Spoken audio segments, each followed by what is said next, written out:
Zeny amin'iny fa fanambon'ny ministera ny varotra sy ny fanjifana ny fametrahana ny conseil de la concurrence anatin'ny zato andro nandritra ny filan-kevitry ny ministra izay notanterana ny herinandro lasa teo no nahavoatendry ny filohan'izany filan-kevitra izany zao jerentsika ary ny sary. Zava-dehibe eo amin'ny tontolo ara-barotra sy ny fifaninanana izay ateraka izany ny fisian'ny rafitra iray antsoina hoe conseil de la concurrence ary miroso kelikely amin'ny fametrahana izany isika eto Madagasikara. Nandritry ny filan-kevitry ny ministra izay notanterana teny amin'ny lapan'ny Iavoloany herinandro lasa teo no nahavoatendry ny Rabetrena Eziniriny ho filohan'izany conseil de la concurrence izany. Io filan-kevitra io raha nambaran'ny ministry ny varotra sy ny fifaninanana no ametraka ny lalàna momba ny fifaninanana. La concurrence dia karazana filan-kevitra izay anazava sy tsara kory ny tsy fifankahazoana eo amin'ny fifaninana eo amin'ny sehatra ny tsena.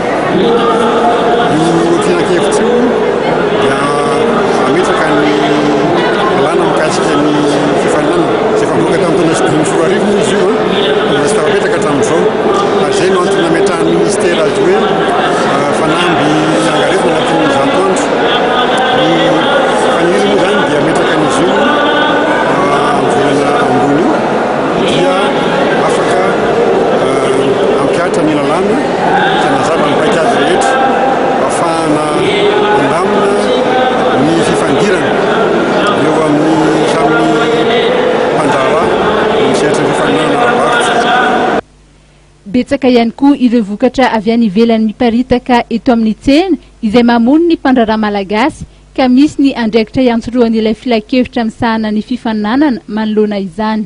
Anatin'izay ihany koa ny andraikitry ny conseil de concurrence satria izay vokatra rehetra zany eo amin'ny sehatra ny tsena malagasy dia azo ampiarina ny làna malagasy rehefa atao amin'ny tanin'ny Madagasikara no antsifan'ny olasy. Ankoatra izay resaka filan-kevitra misahana ny fifaninanana izay dia notseheviny ministry ny varotra sy ny fanjifana fa amin'ny volana oktobra dia tsy azo atao intsony ny mivarotra sy mampiasa ireny arina plastika ireny ka mampirisika ny orinasa tsirairay avy hikaroka vokatra vaovao azo ampiasaina ary tsy mandoto ny tontolo iainana ny tenany.